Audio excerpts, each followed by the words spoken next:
পৃথিবীতে এখন মিডিয়া এত ওপেন, এত এক্সপোজড হয়ে গেছে, আপনি ইচ্ছা করলে কোনো কিছু আটকাতে পারবেন না। রিপোর্টার্স উইদাউট বর্ডার্সের সূচকে বাসস বা বিটিভির কোনো সম্পাদকীয় স্বাধীনতাও নেই, তারা সরকারের হয়ে কাজ করে বা সরকারের হয়েই কথা বলে। এখন এই সরকারের আমলে এই অবস্থাটা কতটুকু, আপনি যেহেতু এটা প্রধান, বলতেছি জি, আপনার এটা কাছে কিন্তু কি মনে হয়? অতীতে অনেকটা তাই দেখা গেছে এবং একেবারেই কিন্তু আমি মাত্র জয়েন করেছি 20-22 দিন হয়েছে মাত্র কিন্তু আমি চেষ্টা করছি যে এটা তো রাষ্ট্রায়ত্ত সংস্থা, কেমন এটা জনগণের অর্থে পরিচালিত হয়।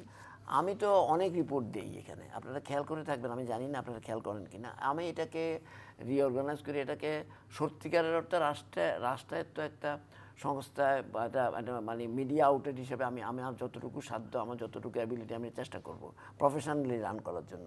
কিন্তু আপনি দেখেন বিএসএস যদি কোনো নিউজ আটকে দেয়, যে কোনো মনে করেন, এটা কিন্তু আপনার মনে করার কোনো কারণ নেই যে এটা আর কেউ জানবে না, কারণ বাংলাদেশটা পৃথিবীতে এখন মিডিয়া এত ওপেন, এত এক্সপোজড হয়ে গেছে, আপনি ইচ্ছা করলে কোনো কিছু আটকাতে পারবেন না।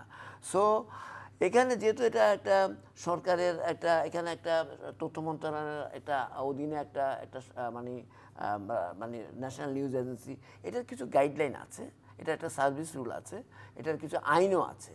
তো সেই আইনগুলির কিছু কিছু জিনিস আমাদের মানতে হয়, কিন্তু এটার মধ্যে এমন কোনো কিছু লেখা নাই সেখানে, আমি জানি না, আমার জানা মতে যে এটা বলে নাই যে বিরোধী দল আজকে যারা এই বিরোধী দল আজকে কোনো একটা সভা সমিতি করলে সেটা দেওয়া যাবে না, এটা করা যায় না, এবং এটা এরকম ঘটনা ঘটেও নাই। আপনাদের পার্লামেন্টে আপনারা জানি না যে আমাদের রিপোর্টিংগুলি যদি দেখেন, ওখানে যে সরকারি দল এবং বিরোধী দল যারাই আছে, আমরা সমভাবে এটা কভার করছি।